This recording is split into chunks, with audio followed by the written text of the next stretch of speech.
Hello. हाँ, बोलिए। चलिए क्या सो है?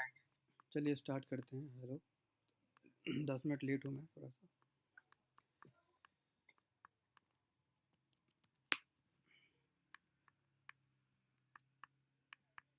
कल मैं थोड़ा सा आप लोग को बताया था फाइल हायरार्की के बारे में। ठीक है, जिसको हम लोग फाइल स्ट्रक्चर भी कहते हैं। ठीक है, लिनक्स के अंदर हम लोग अभी लिनक्स की पढ़ रहे हैं और लिनक्स में हम लोग फाइल हायरार्की फाइल स्ट्रक्चर के बारे में देख रहे थे। कल थोड़ा बिजी था मैं रात को, तो हम लोग वो कर नहीं पाए, मेरी कॉल लंबी चल गई। आज मैं थोड़ा दोबारा क्विकली रिव्यू कर लेता हूँ उसको, फिर हम लोग आगे बढ़ते हैं, क्योंकि कल रिकॉर्डिंग भी नहीं कर पाया था मैं। तो हम लोग बात कर रहे हैं हायरार्की के ऊपर। ठीक है, तो लिनक्स की जो फाइल हायरार्की होती है ना, वो कुछ इस तरीके से होती है कि आप लिनक्स सर्वर के अंदर जितने भी, मतलब जो भी आप काम करने वाले हो, ठीक है, उस हर काम के लिए, हर चीज़ के लिए एक सेपरेट पाथ होता है। जैसे कि आप उसको बोल दो कि एक डायरेक्टरी होती है, एक फ़ोल्डर होता है। तो जैसे मान लो आपको बाइनरीज़ चाहिए, मतलब कुछ बाइनरीज़ आपको देखनी है, तो वो आपको एक पाथ होता है लिनक्स में स्लैश बिन करके, उसके अंदर ही मिलेंगी। ठीक है, आपको किसी यूज़र का होम डायरेक्टरी चेक करना है, तो स्लैश होम के अंदर वो चीज़ें मिलेंगी। तो ऐसे यहाँ पे पूरी जितने जो जो भी आपको लिनक्स के अंदर चीज़ें होती हैं, जो भी कॉन्फ़िगरेशन है, जो भी एक्टिविटी कर रहे हो, जो भी चीज़ें कर रहे हो, जो भी डेटा डाल रहे हो, जो भी बाइनरीज़ हैं, जो भी डेटा यूज़र वाला है, जो भी रूट वाला है, वो सबके लिए एक सेपरेट सेपरेट क्या होता है, एक फ़ोल्डर होता है, एक हायरार्की होती है। ठीक है, एक स्ट्रक्चर होता है, आप वहाँ पे जाके चीज़ें देख सकते हो। ठीक है, और अगर आपको हायरार्की चेक करना है, तो आप एक कमांड होती है ट्री, इस कमांड से पूरी हायरार्की देख सकते हो। ठीक है, लेकिन हमें इतनी सारी हायरार्की नहीं देखनी होती, हम लोग कुछ हायरार्की से भी, मतलब जो मेन हायरार्की सिर्फ उस पर ही बात करेंगे, कंप्लीट हायरार्की पर बात नहीं करेंगे। ठीक है, मैं आपको दिखाता हूँ सर्वर एक्सेस करके कि ये क्या है हायरार्की, हम किस चीज़ की बात कर रहे हैं। हायरार्की मतलब फाइल स्ट्रक्चर, बस यही समझ लो।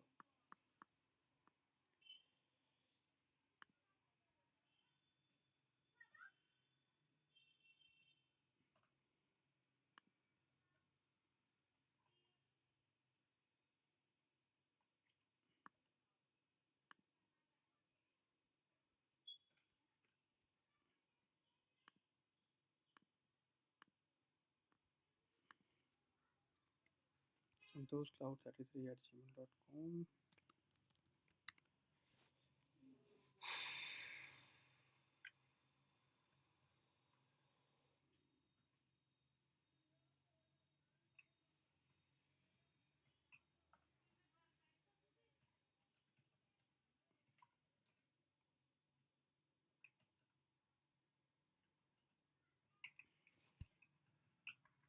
आप लोग कुछ काम कर रहे हो क्या? लैपटॉप की आवाज़ आ रही है? मैं तो नहीं कर रहा हूँ, संतोष की साइड। मैं टाइप ऑफिस चल रही है आपकी आज? कर रहा हूँ, सर इधर उधर टाइप कर रहा हूँ।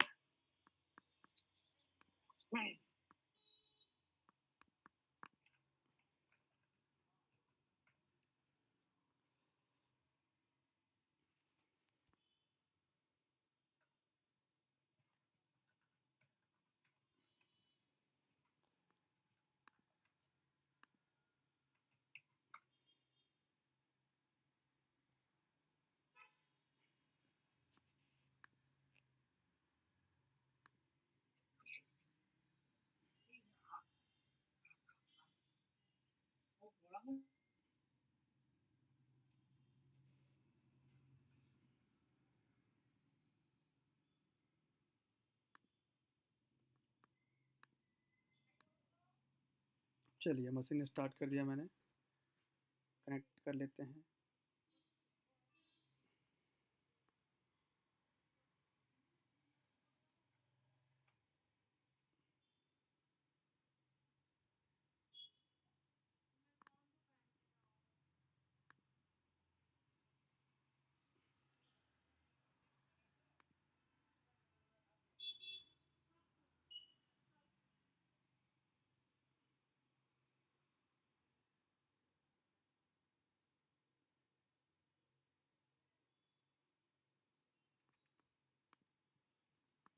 यही पब्लिक आईपी कॉपी करता हूँ। बस ये पब्लिक मतलब ये एडब्ल्यूएस खोलने का कोई वो नहीं है, इम्पोर्टेंस नहीं है। बस खाली हम लोग मशीन बंद करते हैं ना, तो पब्लिक आईपी चली जाती है, चेंज हो जाती है। तो नहीं आती हर बार, इसलिए हमें चाहिए होता है, वरना कोई ज़रूरत भी नहीं वहाँ लॉगिन करने की। खाली पब्लिक आईपी हो तो मैं ऐसे डायरेक्ट लॉगिन कर लूँ ऐसे। कल ये आईपी थी, आज आईपी चेंज हो गई होगी क्योंकि मैंने मशीन स्टार्ट करी है, तो इसीलिए दिक्कत होती है और कुछ नहीं। चलो लॉगिन कर लिया मशीन। मैंने आप लोग को बोला कि अगर आपको फाइल हार के देखनी है अपने लिनक्स सर्वर के, तो आपको एक कमांड चलाना पड़ता है, ट्री कमांड। देखो अगर मैं वो ट्री कमांड चलाऊँ, पूरी हायरार्की मेरे सामने आ जाएगी। अब यहाँ पे डॉट फोल्डर में हूँ मैं, स्लैश चला, ये देखो ये मैंने स्लैश चलाया ना, तो अब ये समझते हैं ये स्लैश मैंने क्यों चलाया। ठीक है, कंट्रोल सी करता हूँ, बाहर आता हूँ। अब यहाँ पे देखो फाइल हायरार्की हमारे यहाँ पे कुछ इस तरीके से चल रहा होता है। जैसे सबसे पहली जो हायरार्की हमें देखने को मिलती है लिनक्स में, वो मिलती है स्लैश। ठीक है, स्लैश का मतलब क्या होता है? स्लैश का मतलब होता है रूट। ठीक है, तो रूट रिलेटेड जो भी फाइल्स होंगे, फोल्डर्स होंगे, जो भी चीज़ें होंगी, वो आपको इस रूट स्लैश रूट के अंदर मिलेंगी। ठीक है, तो ये जो स्लैश है वो रूट का रूट फाइल के मतलब स्ट्रक्चर, मतलब रूट की सारी चीज़ें आपको इसके अंदर मिलेंगी। ठीक है, और ये जो डायरेक्टरी है, ये जो फोल्डर है स्लैश करके, ठीक है, ये सबसे टॉप लेवल का फोल्डर है लिनक्स के अंदर। मतलब आपको मोस्टली पूरी कॉन्फ़िगरेशन, रूट का पूरी चीज़ें आपको सब कुछ स्लैश के अंदर ही मिलेगा। ठीक है, अब मुझे देखना है कि स्लैश के अंदर क्या क्या है, तो आप लोग क्या करते हो, सिंपल ट्री कमांड चलाते हो और यहाँ पे स्लैश लगाते हो। देखो ये स्लैश, अब ये स्लैश के अंदर जो ये चीज़ें सब कुछ दिखा देगा, हायरार्की पूरी लिस्ट कर देगा, हायरार्की उस फोल्डर के अंदर की सारी हायरार्की, कि यहाँ पे ये है, यहाँ पे ये है, यहाँ पे ये है। देखो जैसे कि आरबी करके एक मतलब फोल्डर, उसके अंदर ये सारी चीज़ें पड़ी हुई हैं। ठीक है, और ऐसे ऊपर आओगे, tmp फाइल डॉट डी का एक फोल्डर, उसके अंदर ये सारी चीज़ें पड़ी हुई हैं रूट के वो स्लैश के अंदर। तो वही मतलब रूट के अंदर की सारी चीज़ें आपको स्लैश में मिलेगा। ठीक है, सबसे टॉप लेवल की मतलब फोल्डर है ये।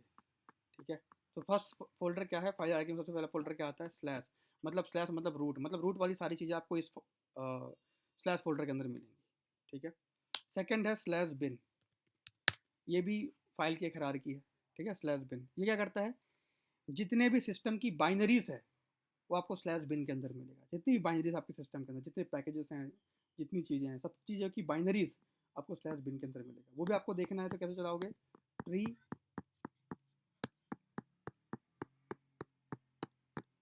अरे मैं इतना ऊपर चला,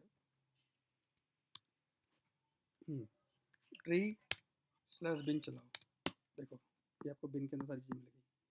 देखो बिन के अंदर ये बिल्ड टैब की बाइनरीज हैं। ठीक है, आपको अप टाइम की बाइनरीज है, मतलब हर चीज़ की बाइनरीज आपको यहीं पे मिलेंगी इस स्लैश बिन फोल्डर के अंदर। ठीक है, ई ग्रेप की बाइनरीज हैं और कर्ल की बाइनरीज हैं, जितनी कमांडे हैं, जितने पैकेज हैं, सब हर चीज़ की बाइनरीज आपको स्लैश बिन के अंदर मिलेगी।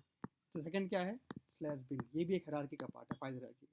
ठीक है, तो स्लैश बिन मतलब जितनी भी बाइनरीज रिलेटेड फाइल्स हैं वो आपको स्लैश बिन फोल्डर के अंदर मिलेगी। ठीक है, उसके बाद थर्ड क्या है स्ट्रक्चर? थर्ड मतलब हमारा फाइल हायरार्की क्या है? वो है स्लैश बूट। अभी स्लैश बूट क्या करता है? जो भी कर्नल की मतलब लिनक्स क्या एक कर्नल है। ठीक है, तो जो भी कर्नल और बूट की इंफॉर्मेशन होती है, जो बूट कर्नल और बूट से रिलेटेड फाइलें हैं, वो आपको स्लैश बूट के अंदर मिलेगी। स्लैश बूट फोल्डर के अंदर आपको सारी फाइलें मिलेंगी जो भी कर्नल और बूट से रिलेटेड हैं। ठीक है, तो अगर मैं अब यहाँ पे जाऊँ और यहाँ पे कमांड चलाऊँ ट्री स्लैश बूट, देखो ये पूरी कर्नल रिलेटेड फाइलें हैं। ठीक है, वो किसके अंदर मिल रही है? स्लैश बूट फोल्डर के अंदर। तो ये सारी चीज़ें आपको ध्यान रखनी है। ये किस लिए बता रहा हूँ? कभी कंपनी में काम कर रहे हो, ठीक है, आपका मशीन बूट होना बंद हो गया, या फिर आप काम कर रहे हो, कोई आपको कोई बाइनरीज आपने इंस्टॉल करी, उसको चेक करना बाइनरीज है कि नहीं, तो आप उसके लिए स्लैश बिन फोल्डर में जाओगे। ठीक है, और कोई बूटिंग प्रोसेस चेक करना है तो आप स्लैश बूट फोल्डर में जाओगे। तो ये आपको जानना जरूरी है कि भाई कुछ चेक करना है तो मुझे किस फोल्डर में जाना पड़ेगा, आपको समझना पड़ेगा। इसलिए मैं आपको आज ये फाइल हायरार्की बता रहा हूँ। पहला स्लैश है, दूसरा स्लैश बिन है, तीसरा स्लैश बूट है, चौथा है स्लैश डेब। अभी डेब मतलब क्या होगा? आप लोग सोचो क्या होगा डेब का मतलब? डिवाइसेस, डिवाइसेस, जो भी होगा डिवाइसेस। हाँ, जितने भी अपने आपका जो भी हार्डवेयर वगैरह लगा हुआ है सर्वर के साथ, ठीक है, उस सबका इंफॉर्मेशन, सबकी फाइलें आपको ये स्लैश डेप के अंदर मिलेगी। पूरे हार्डवेयर डिवाइस और जो आपका हार्डवेयर डिवाइसेस हैं, जो भी मतलब डिवाइसेस आपके सर्वर के साथ रिलेटेड हैं, जो कनेक्टेड हैं, जो टच हैं, वो सब कुछ आपको, सबकी इन्फॉर्मेशन, सबकी फाइल आपको स्लैश डेप के अंदर मिलेगा। तो अगर आप यहाँ पे जाओ और कमांड चलाओ ट्री स्लैश डेप, देखो ये देखो सब दिखा रहा है कि जेन नाम का एक हार्ड डिस्क लगा हुआ है, ठीक है, बाई डिफ़ॉल्ट। लॉग वाला जो लॉग के लिए एक मतलब पाथ है, वो सब मतलब सारी डिवाइसेस इन्फॉर्मेशन आपको, देखो डिस्क लगे हुए हैं उसकी इन्फॉर्मेशन दे रहा है, एक डिस्क ये है, 2 डिस्क ये है। तो हार्डवेयर रिलेटेड जो भी चीज़ें हैं, जो भी डिवाइसेस आपके सर्वर के साथ कनेक्टेड हैं, वो सबकी इन्फॉर्मेशन आपको कहाँ मिलेगा, स्लैश डेप के अंदर मिलेगा, ठीक है। फिर है स्लैश ETC, ये क्या है? स्लैश ये ETC आपके जो है वो कंटेन सिस्टम करता है आपके सिस्टम की configuration. System configuration file. System configuration की सारी फाइलें आपको स्लैश ETC में मिलेगी। जो भी आपका सिस्टम है, आपको कुछ चेक करना है, जैसे मान लो कोई यूज़र आपने क्रिएट किया सिस्टम के अंदर, वो चेक करना है, ETC में जाओ, वहाँ पे एक passwd नाम का फ़ोल्डर होगा, उसके अंदर उसकी चीज़ें होंगी, है ना? तो ETC जो फ़ोल्डर होता है वो सिस्टम की कॉन्फ़िगरेशन कंटेन करता है। आप चलाओ ट्री स्लैश ETC, देखो दिखा देगा, ठीक है। और मैं बार बार ट्री कमांड से जा रहा हूँ। ट्री का मतलब होता है, ट्री के जैसे पेड़ होता है ना, पेड़ उसके फॉर्मेट में दिखाओ। देखो ये दिखा रहा है ना ट्री के फॉर्मेट में, ट्री है, इसके ब्रांचेस हैं, टर्म इन्फो एक फोल्डर है, उसके अंदर फाइलें हैं, उसके अंदर ये सारी चीज़ें हैं, वो दिखा रहा है, ठीक है। तो ट्री कमांड से आप ट्री फॉर्मेट में हायरार्की और स्ट्रक्चर को चेक कर सकते हो, फोल्डर बाय फोल्डर, ठीक है। स्लैश ETC एक है, एक स्लैश होम है, ये किस लिए होगा बताओ? होम यूजर के होम डायरेक्टरी के लिए। हाँ, ये यूज़र की होम डायरेक्टरी, मतलब यूज़र वाली जो भी चीज़ें होती हैं, मतलब उसका जो भी इन्फॉर्मेशन वगैरह है वो आपको स्लैश होम में मिलेगा, ठीक है। यूज़र की होम डायरेक्टरी के लिए होता है स्लैश होम। जैसे अगर मैं करूँ ट्री स्लैश होम, देखो आयान EC2 ईसु रवि संतोष मैंने बनाया था ना, वो दिखा रहे हो इतने यूज़र। तो यूज़र की सारी इन्फॉर्मेशन आपको कहाँ मिलेगी, स्लैश होम के अंदर, स्लैश होम फोल्डर के अंदर, उसकी सारी फाइल आपको यहीं मिलेगी, सारी इन्फॉर्मेशन आपको यहीं मिलेगी। सब आपको देखना बहुत ज़रूरी है, ठीक है। उसके बाद एक है स्लैश लिव, इसका मतलब क्या होगा बताओ? कौन सा? स्लैश लिव, ये लाइब्रेरी फाइल करते हैं। मतलब सिस्टम की सारी लाइब्रेरीज आपको स्लैश लिव के अंदर मिलेगी, ठीक है। उसके बाद है स्लैश मीडिया, इसका मतलब क्या होगा बताओ? इसमें media file. Media file, correct, ठीक है। मतलब एक स्लैश मीडिया जो है वो माउंट पॉइंट है, माउंट पॉइंट होता है पूरे मीडियाज के लिए। मतलब जो भी आपकी मीडिया रिलेटेड चीज़ें होंगी उसके लिए एक माउंट पॉइंट होगा स्लैश मीडिया, आप वहाँ पे उस चीज़ें माउंट कर सकते हो। अगर मैं भी करूँ ट्री स्लैश मीडिया, देखो अभी कुछ भी नहीं है क्योंकि हमारे पास कोई मीडिया ही नहीं है ना, इसलिए। उसके बाद स्लैश MNT क्या है? Mount point. ये टेम्प्रेरी या डिफ़ॉल्ट माउंट पॉइंट बोल लो आप इसको। Default mount. Default mount point है, मतलब जो भी आप कुछ माउंट करते हो अपने सर्वर पे उसको आपको स्लैश MNT में मिलेगा। फिर है स्लैश OPT, ये किस लिए है? ये ऑप्शनल पैकेज की। जो भी आप ऑप्शनल पैकेज इंस्टॉल करते हो उसकी इन्फॉर्मेशन आपको स्लैश OPT मिलेगी। जो भी आप पे कोई पैकेज इंस्टॉल की जो कि ऑप्शनल है, या आपने कुछ कोई पैकेज इंस्टॉल के साथ कुछ और भी चीज़ें इंस्टॉल हुई, वो सारी इन्फॉर्मेशन आपको स्लैश OPT में मिलेगी, ठीक है। फिर स्लैश प्रॉक है, प्रॉक मतलब file and file system information. जो भी फाइल्स आपकी जितनी फाइलें बनी हुई हैं, ठीक है, और जितने भी आपके फाइल सिस्टम है, NFS सांबा, ये सब चीज़ें होती है ना, माउंट फाइल सिस्टम, वो सबकी इन्फॉर्मेशन आपको स्लैश प्रॉक में मिलेगी। और जो भी प्रोसेस वगैरह चल रहा है उसकी इन्फॉर्मेशन आपको स्लैश प्रॉक में मिलेगी। फिर है स्लैश रूट, स्लैश रूट किस लिए होता है? रूट होम रूट का होम डायरेक्टरी, है ना, कि रूट में क्या क्या चीज़ें वो दिखाएगा। देखो अगर मैं ट्री रूट करूँ,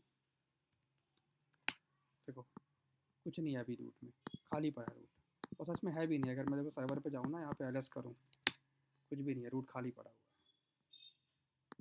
है ना, तो इसीलिए। उसके बाद हमारे पास है स्लैश रन, ये किस लिए होता है? रन टाइम डेटा के लिए। जो भी रन टाइम डेटा है वो अगर आपको उसकी इन्फॉर्मेशन चाहिए, आप स्लैश रन फोल्डर में जाओ, ठीक है।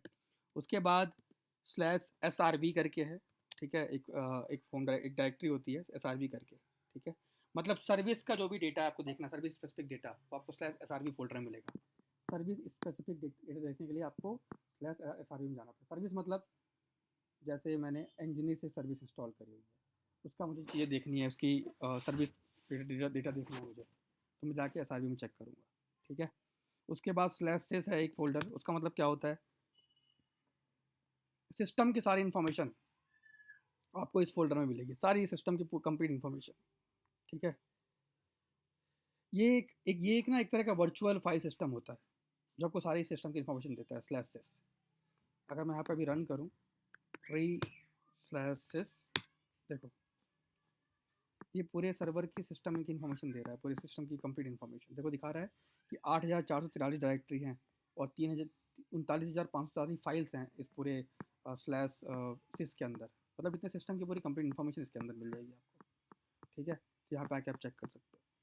उसके बाद /sys हो गया, फिर मिलता है आपको /temp tmp। ये tmp किसके लिए, टेम्प्रेरी फाइल्स के लिए होता है। ये आपको टेम्प्रेरी फाइल्स देखनी है, आप यहाँ पे आके देख लो। जैसे अगर आप कोई लोकल सिस्टम से कुछ कॉपी करते हो ना सर्वर पे, तो याद करो लोग बाई डिफ़ॉल्ट /temp फ़ोल्डर में कॉपी करते हैं, है ना। टेम्प्रेरी फाइल्स आप यहाँ पे रख सकते हो, टेम्प्रेरी फाइल आपको यहीं मिलेगी। /usr किस लिए होता है, user directory. User related data देखना है, उसकी चीज़ें देखनी है, उसका फ़ोल्डर देखना है, आप यहाँ पे दिख जाएगा /usr में। जैसे tree/usr करो, देखो यहाँ पे आपको अगर ढूंढोगे तो ऊपर आयान वगैरह भी लिखा होगा, उसके साथ कुछ कुछ फाइलें वगैरह बाई डिफ़ॉल्ट बनी होंगी, वो सब दिखा देगा आपको, ठीक है। वो सारी चीज़ें, फिर आपको लास्ट एक मिलेगा बहुत इंपॉर्टेंट, वो /var। इसका मतलब क्या होता है, वेरिएबल डेटा, जो भी वेरिएबल्स वगैरह हैं उसका डेटा, उसकी चीज़ें यहाँ पे कंटेन करता है, ठीक है। इस फोल्डर में हमारा /var हो गया, /usr हो गया, temp हो गया, /srv। तो कंप्लीट मैंने आपको फाइल सिस्टम एक्सप्लेन कर दिया, ठीक है। इसके अलावा कोई फाइल सिस्टम हमारे पास नहीं है।